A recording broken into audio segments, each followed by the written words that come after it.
Chapitre 4. La maison d'hiver. Plus nous approchions d'Anglezark, plus le temps se gâtait. Il commença par pleuvoir. Un vent froid venant du sud-est nous cingla bientôt le visage. Les nuages bas, couleur de plomb, pesaient sur nos têtes. Puis le vent forcit. La pluie se transforma en grésille. La terre boueuse collait à nos bottes, et nous avancions péniblement. Pour couronner le tout, nous traversâmes une lande marécageuse, couverte de mousse, au sol traître et spongieux. L'épouvanteur dut mettre en œuvre toute sa connaissance du terrain pour nous faire passer sans encombre. Au matin du 3e jour, la pluie cessa et les nuages s'écartèrent, découvrant une sinistre ligne de collines. « Nous y voici, dit l'épouvanteur en désignant l'horizon de son bâton. La lande d'Anglezark. Et là-bas, à 4 miles environ vers le sud, il tendit de nouveau le bras, se trouve Black Road. Nous n'étions pas encore assez près pour apercevoir le village. Je crus distinguer des volutes de fumée, mais ce n'était peut-être que des filets de brume. « À quoi ressemble Black Road » demandai-je. Mon maître y avait fait allusion par le passé. J'imaginais que nous y achèterions nos provisions de la semaine. « C'est loin d'être aussi accueillant que chez Penden, me répondit-il. Aussi, mieux vaut l'éviter. Les gens qui y vivent sont peu aimables. Beaucoup d'entre eux font partie de ma famille. C'est là que je suis né. Je peux donc en parler. Adlington est plus agréable, et nous y arriverons bientôt. Toi, jeune fille, nous te laisserons à 1 mile environ au nord du village. Le domaine s'appelle la ferme de la Lande. Il appartient au couple Hertz. Au bout d'1 heure de marche, nous atteignîmes une ferme isolée, sur le bord d'un lac. Lorsque l'épouvanteur pénétra dans la cour, les chiens se mirent à aboyer.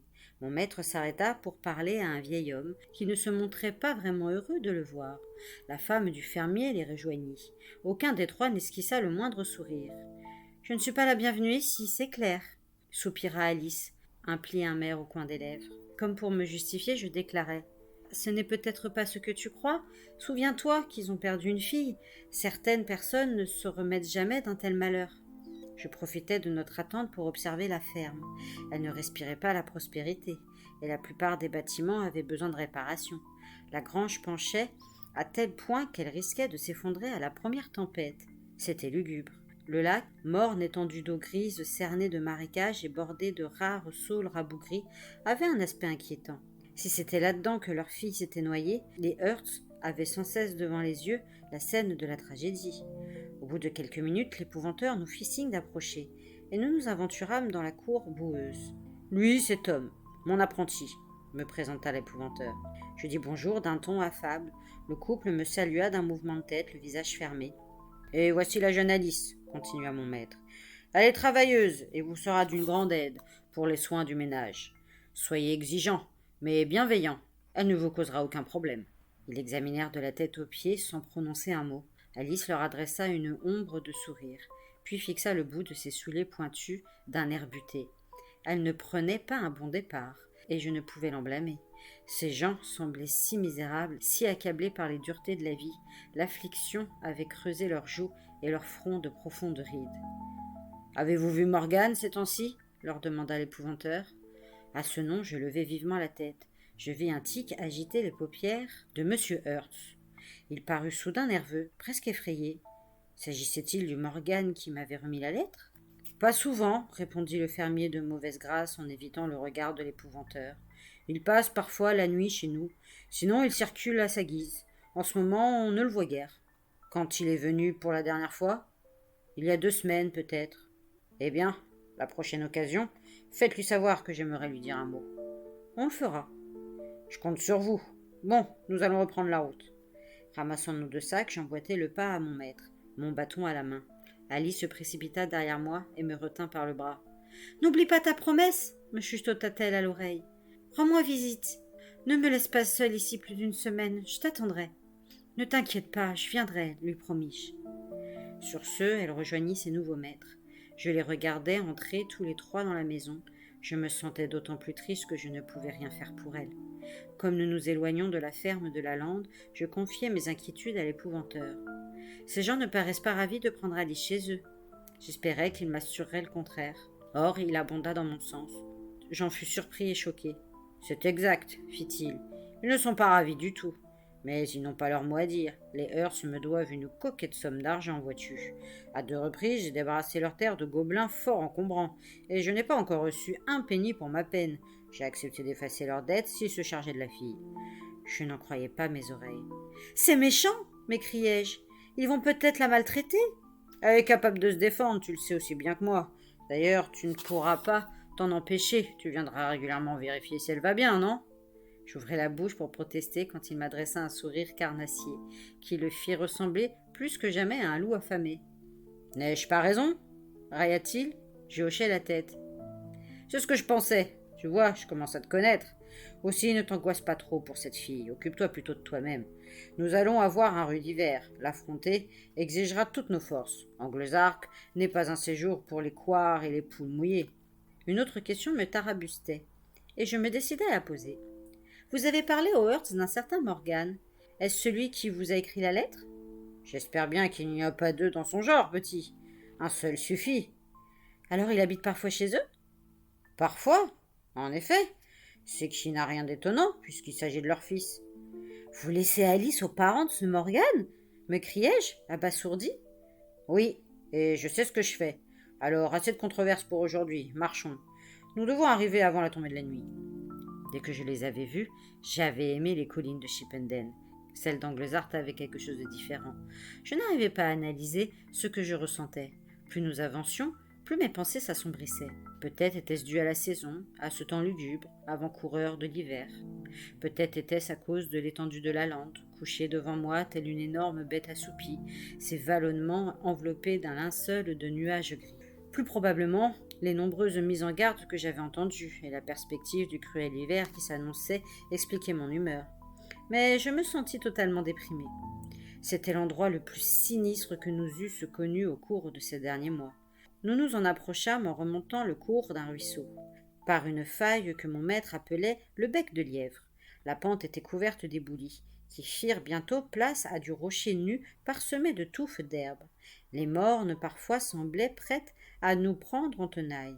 Au bout de 20 minutes de marche, la faille s'incurva sur la gauche, et d'un coup, la maison apparut adossée à la falaise. Mon père disait que la première impression, en général, est la bonne.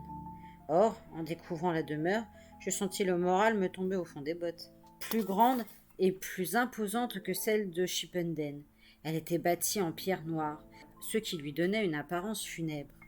Aussi, avec d'aussi d'étroites fenêtres, son intérieur devait être sombre. C'était l'habitation la moins hospitalière qu'on puisse imaginer. Le pire, cependant, était qu'elle n'avait pas de jardin. Devant, 5 ou 6 pas la séparaient du ruisseau, qui n'était pas très large, mais qu'on devinait profond et glacial.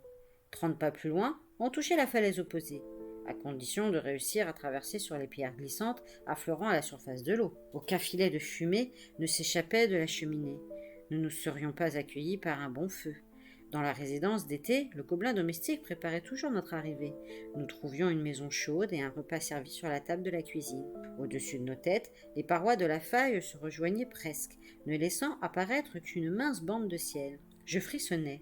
Il faisait plus froid que sur les basses pentes de la lande. Même en été, on ne devait avoir qu'1 heure de soleil par jour, garde avantage. Je regrettais amèrement les bois, les champs, les hautes collines et le grand ciel de Chipenden. Là-bas, nous avions vu sur le monde. Ici, nous serions enfermés au fond d'un puits. Je jetai un coup d'œil anxieux vers le sommet de la faille, là où il tranchait le ciel. Si quelqu'un nous observait de là-haut, nous ne le saurions même pas. « Eh bien, petit, nous y sommes. Voici ma maison d'hiver. De l'ouvrage nous attend, alors, fatigués ou pas, nous devons nous y mettre. » Au lieu de se diriger vers la porte principale, l'épouvanteur me conduisit vers un minuscule passage pavé, large de 3 pas à peine, séparant l'arrière de la maison du rocher ruisselant, où s'accrochaient des stalactites de glace. Elles m'évoquèrent les dents du dragon dont parlaient les contes qu'un de mes oncles me narrait quand j'étais petit. Certes, dans la gueule du monstre cracheur de feu, ces dents seraient aussitôt devenues vapeur. En cet endroit glacial, elles devaient persister de longs mois. « Ici, petit, me dit l'épouvanteur, on n'utilise que la porte de derrière. » Il sortit de sa poche la clé fabriquée par son frère Andrew, le serrurier. Elle venait à bout de n'importe quel mécanisme, pour peu qu'il ne soit pas trop compliqué. J'en possédais une semblable, et elle m'avait été utile à plusieurs reprises. La clé tourna avec difficulté dans la serrure, et la porte parut s'ouvrir à contre-cœur. Je pénétrai dans une entrée sombre à frémir. Ayant appuyé son bâton contre le mur, l'épouvanteur tira de son sac une chandelle qu'il alluma. Il me désigna une étagère basse et m'ordonna d'y déposer nos sacs. J'obéis et plaçai mon bâton près de celui de mon maître avant de le suivre à l'intérieur. Ma mère aurait été choquée par l'état de la cuisine. Il était clair qu'ici, aucun gobelin domestique ne s'occupait des tâches ménagères, car personne n'avait nettoyé les lieux depuis que l'épouvanteur les avait quittés à la fin de l'hiver dernier. La poussière recouvrait tout. Des toiles d'araignée pendaient du plafond. De la vaisselle sale s'empilait dans l'évier. Un vieux trognon de pain gisait sur la table, vert de moisissure. Une odeur douceâtre régnait dans la pièce, à croire que quelque chose pourrissait dans un coin. Près de la cheminée attendait un rocking-chair semblable à celui de ma mère. Un châle brun, qui aurait mérité un bon lavage, était accroché au dossier. Je me demandais à qui il appartenait. « Au travail !» me dit l'épouvanteur. « Chauffons d'abord cette vieille bâtisse. Après quoi, nous ferons un peu de ménage. » Sur le côté de la maison, une cabane en planches abritait un gros tas de charbon. Comment une telle quantité de combustible avait-elle été acheminée à travers le bec de lièvre? À Chipenden, c'était moi qui me chargeais des provisions de la semaine. J'espérais qu'ici, le transport des sacs de charbon ne ferait pas partie de mes attributions. Nous remplîmes 3 grands seaux que nous rapportâmes dans la cuisine. « Tu sais allumer un feu ?» me questionna mon maître. Je fis signe que oui. En hiver, à la ferme, c'était mon premier travail du matin. « Parfait. Commence par cette pièce. Je m'occupe du salon. Il y a 13 cheminées dans cette maison. 6 devraient nous fournir à cette chaleur pour l'instant. » Une heure plus tard, les 6 feux brûlaient, un dans la cuisine, un dans le salon, un dans ce que l'épouvanteur appelait son cabinet de travail au rez-de-chaussée, les 3 autres dans les chambres au premier étage. Il y avait 7 autres chambres, dont une dans le grenier, mais nous y n'entrâmes pas.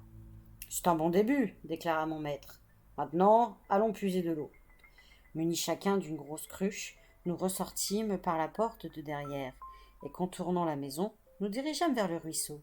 L'eau était froide et claire. On voyait les rochers au fond, et assez profonde pour qu'il soit facile d'y plonger nos récipients. C'était une rivière tranquille, qui descendait vers l'entrée de la faille avec un léger clapotis. À l'instant où je finissais d'emplir ma cruche, je perçus un mouvement, loin au-dessus de moi, et j'eus l'impression d'être observé. Je levai la tête vers le sommet de la paroi rocheuse, dont la ligne grise se découpait contre le ciel. Je ne vis personne. « Ne regarde pas !»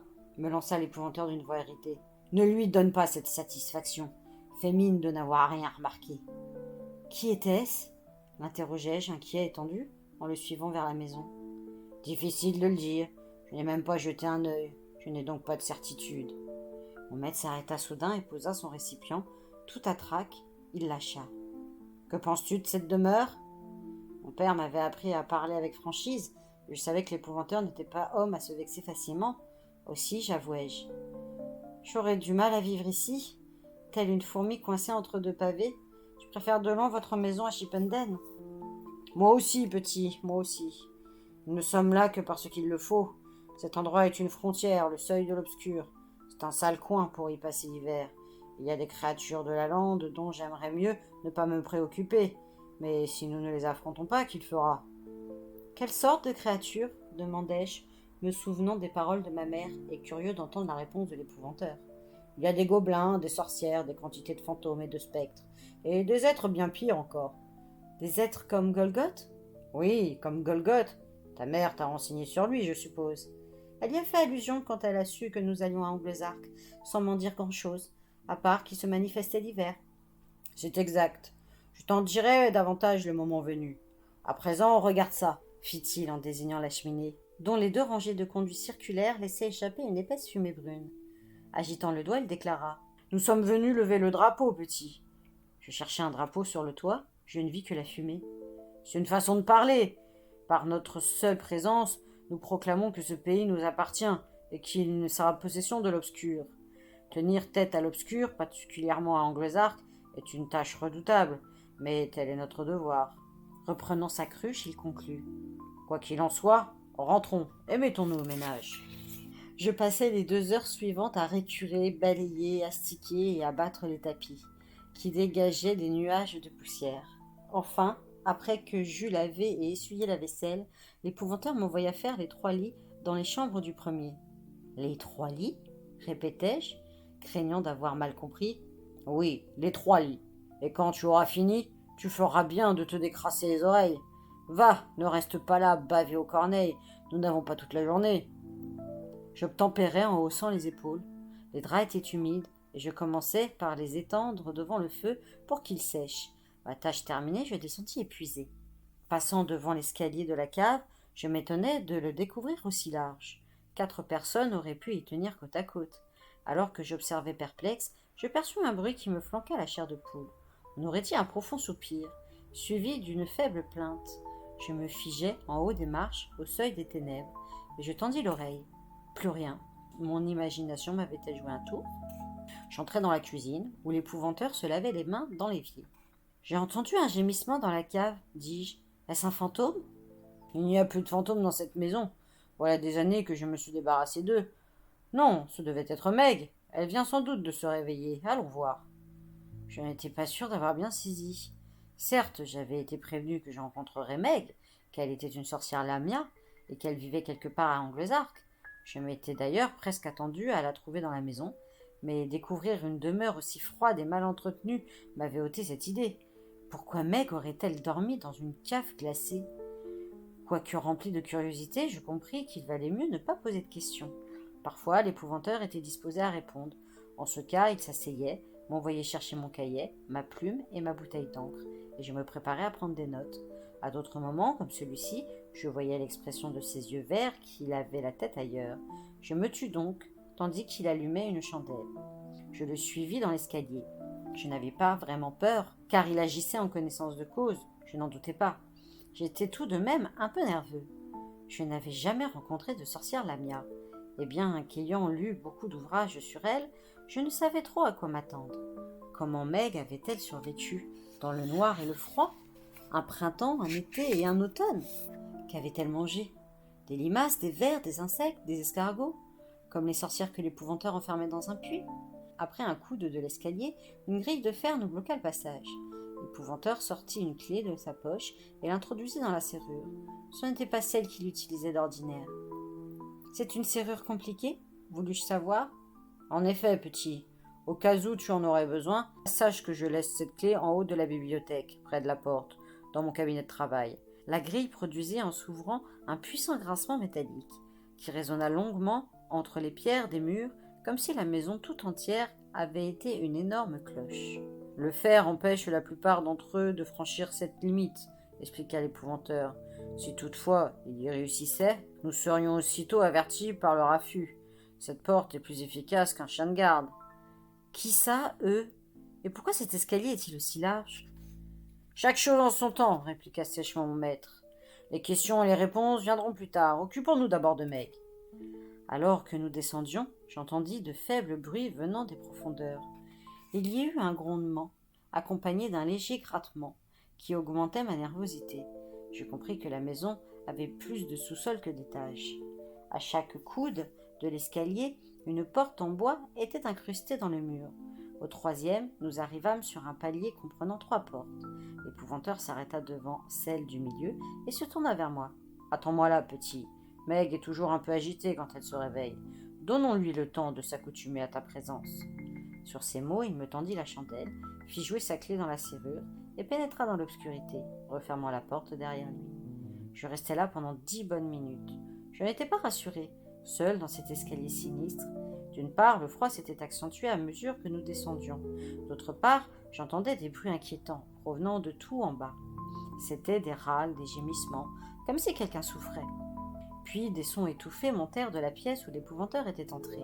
Mon maître paraissait parler calmement, mais fermement. Soudain, je perçus des pleurs de femmes. Cela ne dura pas. Ils se remirent à chuchoter, à croire que ni l'un ni l'autre ne souhaitaient que je surprenne leur conversation. Enfin, la porte s'ouvrit en grinçant. L'épouvanteur réapparut. « Voici Meg, dit-il en s'écartant, de sorte que je puisse voir la femme qui le suivait. Elle te plaira, petit.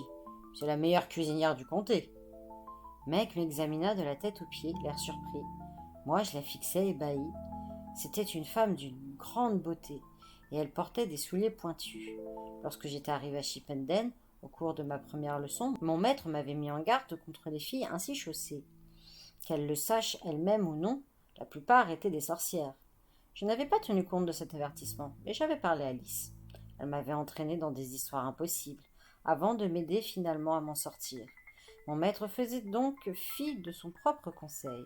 Sauf que Meg n'était pas une fille, c'était une femme, dont les traits du visage, les yeux, les hautes pommettes, le teint étaient d'une telle perfection qu'on ne se lassait pas de la regarder. Seuls ses cheveux argentés trahissaient son âge. Meg n'était pas plus grande que moi. Elle arrivait à l'épaule de l'épouvanteur. En l'observant de plus en plus, on devinait qu'elle avait dormi longtemps dans le froid et l'humidité. Des lambeaux de toile d'araignée s'accrochaient à sa chevelure, et des plaques de moisissure retachaient sa robe d'un pourpre fané. L'épouvanteur m'avait parlé des différentes sortes de sorcières. J'avais rempli des pages entières de cahiers avec ces enseignements, mais ce que je savais des sorcières Lamia, je l'avais appris en fouinant dans des ouvrages de la bibliothèque de mon maître, que je n'étais pas censé étudier.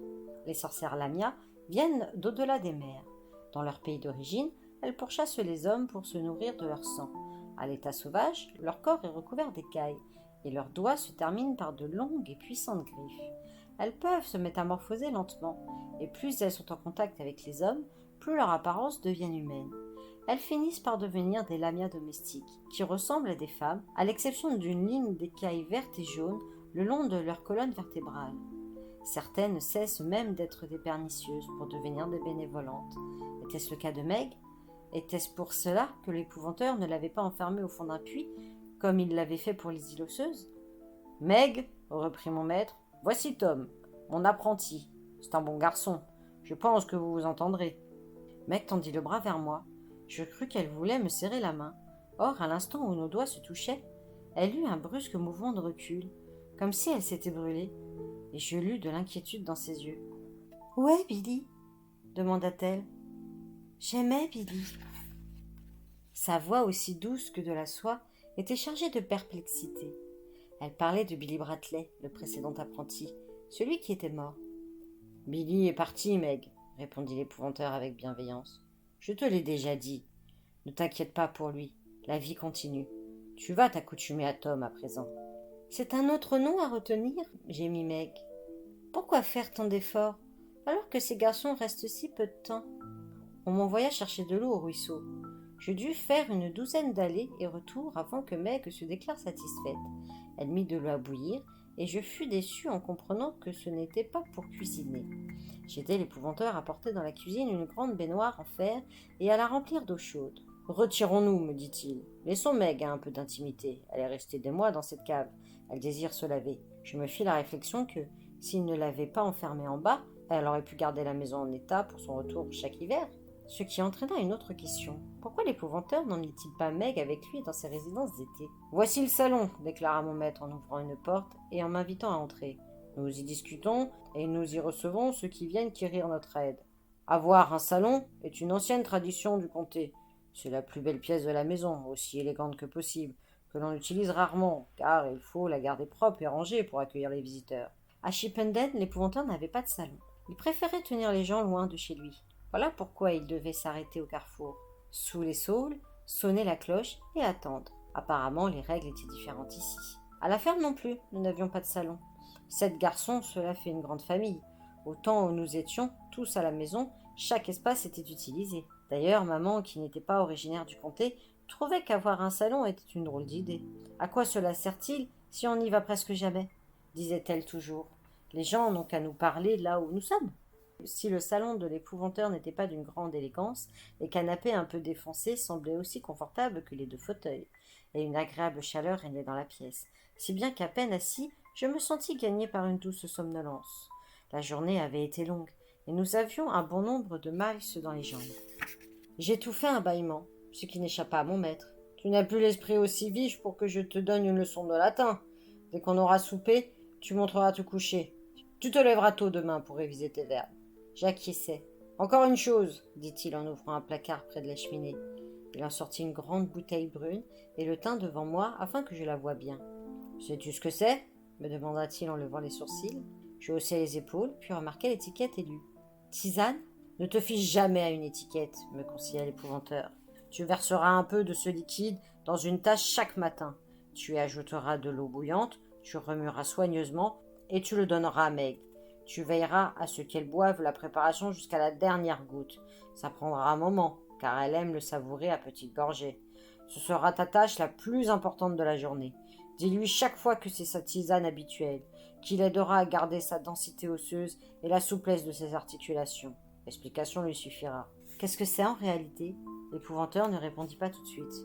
Comme tu le sais, fit-il enfin, Meg est une sorcière lamia. Ce breuvage le lui fait oublier.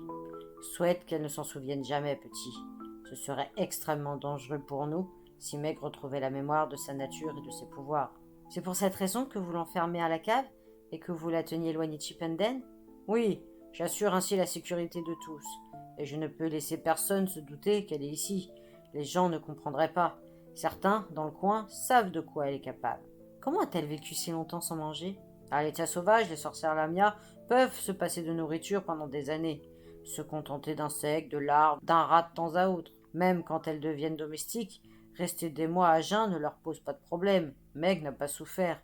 Une forte dose de cette potion la fait dormir et lui procure également de nombreux nutriments. Quoi qu'il en soit, petit, je suis sûr que tu l'aimeras. C'est une excellente cuisinière, tu t'en apercevras bientôt. De plus, elle est organisée et méticuleuse. Elle fait briller ses casseroles comme s'ils étaient neufs et les remplit avec soin dans le buffet. Quant aux couverts, elle les range dans les tiroirs, les couteaux à gauche, les fourchettes à droite. Je me demandais ce qu'elle aurait pensé du bazar qui régnait dans la maison de notre arrivée. Peut-être était-ce pour cela que l'épouvanteur avait voulu tout nettoyer avant de la libérer. Bien, assez bavardé, va voir ce qu'elle fait. Après le bain, le visage de Meg avait pris une belle teinte rosée, la rendant plus jolie que jamais. Malgré ses cheveux argentés, elle paraissait 2 fois plus jeune que l'épouvanteur. Elle portait à présent une robe propre, du même brun que ses yeux, attachée dans le dos par une rangée de petits boutons blancs, qui avaient tout l'air d'être en os. Cette idée me mit mal à l'aise. Si tel était le cas, tous ces os venaient-ils? À ma grande déception, Meg n'avait pas préparé le souper. Comment l'aurait-elle pu, étant donné qu'il n'y avait ici aucune provision, à part un morceau de pain moisi? Il nous fallut donc nous arranger avec le reste du fromage que l'épouvanteur avait emporté pour le voyage. C'était un bon produit du comté à la pâte friable, d'un appétissant jaune pâle, mais il n'y en avait pas assez pour rassasier 3 personnes affamées. Nous étions assis autour de la table, mâchant chaque bouchée longuement pour le faire durer. La conversation languissait. Quant à moi, je ne songeais qu'au petit déjeuner. Dès qu'il fera jour, j'irai faire les courses pour la semaine, déclarai-je. Devrais-je aller à Adlington ou à Blackroad? Tiens-toi à l'écart de ces 2 villages, petit, me recommanda l'épouvanteur. Surtout de Blackroad. Tu n'auras pas à t'occuper de ça pendant notre séjour ici, cesse de t'inquiéter. Ce qu'il te faut, c'est une bonne nuit de sommeil. Va te mettre au lit et dors bien. Meg et moi avons à discuter. Je montai donc me coucher. Ma chambre était beaucoup plus grande que celle où je logeais à Chipenden. Elle n'était pourtant meublée que d'un lit, d'une chaise et d'une très petite commode. Si elle avait été située à l'arrière de la maison, je n'aurais eu pour vis-à-vis que la paroi de rocher. Par chance, elle donnait de l'autre côté. Lorsque je soulevai la fenêtre à guillotine, j'entendis le murmure de l'eau et la plainte du vent. Les nuages s'étaient écartés, et la pleine lune répandait jusqu'au fond de la faille sa lumière d'argent, que le ruisseau reflétait. La nuit s'annonçait glaciale. Je passai la tête à l'extérieur pour mieux voir. La lune, énorme, semblait perchée en haut de la falaise. Une silhouette agenouillée se découpa contre le disque lumineux, le visage tourné vers le bas. L'instant d'après, elle avait disparu. J'avais juste eu le temps de remarquer qu'elle portait un capuchon. Je fixai l'endroit un bon moment, mais le mystérieux personnage ne se manifesta plus. Ma chambre se refroidissait. Aussi refermai-je la fenêtre. Était-ce Morgan? Et si oui, pourquoi nous espionnait-il? Était-ce également lui qui nous épiait quand nous puisions de l'eau au ruisseau? Je me dévêtis et me glissai dans les draps. Malgré ma fatigue, j'avais du mal à trouver le sommeil. La vieille maison craquait et gémissait. J'entendais des tapotements au pied de mon lit. Ce n'était probablement qu'une souris courant sur les lattes du plancher.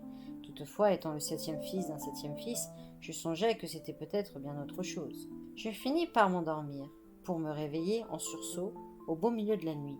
Je restai allongé, immobile, me demandant avec inquiétude ce qui avait pu m'éveiller si brusquement. L'obscurité était totale, je ne voyais rien. Je sentais néanmoins qu'il se passait quelque chose d'anormal. Il y avait eu un bruit, j'en étais sûre. Je n'eus pas longtemps à attendre avant qu'il se produise de nouveau. C'étaient 2 sons différents, de plus en plus perceptibles à mesure que les secondes passaient. L'un était un bourdonnement aigu, l'autre un grondement grave, à croire qu'une avalanche de pierres roulait le long d'une pente rocheuse. Seulement, ça venait du sous-sol, et ça s'accentuait à tel point que les vitres de la fenêtre tintèrent. Les murs eux-mêmes vibraient. La peur me prit. J'ignorais de quoi il s'agissait. Mais si ça continuait, la maison allait s'écrouler. Un tremblement de terre allait-il nous ensevelir sous les débris de la falaise?